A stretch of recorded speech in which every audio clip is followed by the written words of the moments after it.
ಯೇಸು ಸ್ವಾಮಿ ಮೊದಲ ಸಾರಿ ಬಂದಿದ್ದು ಪಾಪಗಳನ್ನ ಒತ್ತುಕೊಂಡು ಹೋಗ್ಲಿಕ್ಕೆ. ಯಾಕಂದ್ರೆ ನಾವು ಮಾಡಿದ ಪಾಪಕ್ಕೆ ನಾವು ಶಿಕ್ಷೆ ಹೊಂದಬೇಕು. ಆದ್ರೆ ಯೇಸು ಸ್ವಾಮಿ ನಮ್ಮ ಪಾಪಗಳಿಗೆ ಆತನ ಶಿಕ್ಷೆಯನ್ನ ಹೊಂದಿದ. ಏನನ್ನ ಆತನ ಶಿಕ್ಷೆಯನ್ನು ಹೊಂದಿದ?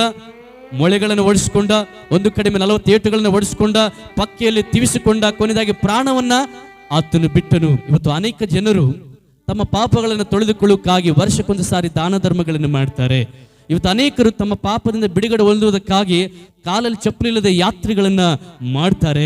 ಇವತ್ತು ಅನೇಕರು ತಲೆಯಲ್ಲಿ ಕೂದಲನ್ನು ಅವ್ರಿಗೆ ಕೊಡ್ತಾರೆ. ಆದ್ರೆ ಸತ್ಯವೇದ ಹೇಳ್ತದೆ, ಪಾಪವು ಪರಿಹಾರವಾಗುವುದು ಒಂದೇ ಒಂದು ಯೇಸುವಿನ ರಕ್ತದಿಂದ. ಸಾರ ಯಾಕೆ ಆತನ ರಕ್ತ ಅಂದ್ರೆ ಅದು ಮನುಷ್ಯನ ರಕ್ತ ಅಲ್ಲ, ದೇವರ ರಕ್ತ, ದೇವಕುಮಾರನ ರಕ್ತ. ಯಾರು ಆತನ ಮರಣವನ್ನ ವಿಶ್ವಾಸ ಮಾಡಿ, ಯಾರು ಆತನ ಮೇಲೆ ನಂಬಿಕೆನಿಟ್ಟು, ಯಾರು ಆತನ ತಮ್ಮ ಹೃದಯದಲ್ಲಿ ಸ್ವೀಕಾರ ಮಾಡ್ತಾರೋ ಅವರ ಜೀವಿತದಲ್ಲಿ ಆತನ ರಕ್ಷಣೆಯನ್ನ ಅವರಿಗೆ ಕೊಟ್ಟಿದ್ದಾನೆ. ಆದ್ರೆ ಹೇಗೆ ಅದನ್ನು ಪಡ್ಕೊಳ್ಳೋದು?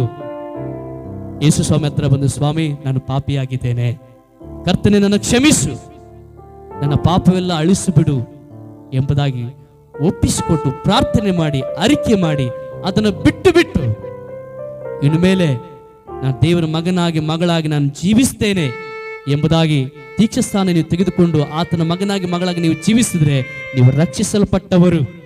ಅದಕ್ಕೆ ಯಾರ್ಯಾರು ಆತನನ್ನು ಅಂಗೀಕರಿಸಿದರೋ ಅಂದ್ರೆ ಆತನ ಹೆಸರಿನಲ್ಲಿ ನಂಬಿಕೆ ಇಟ್ಟರೋ ಅವರಿಗೆ ದೇವರ ಮಕ್ಕಳಾಗುವ ಅಧಿಕಾರವನ್ನು ಆತನು ಕೊಟ್ಟಿದ್ದಾನೆ.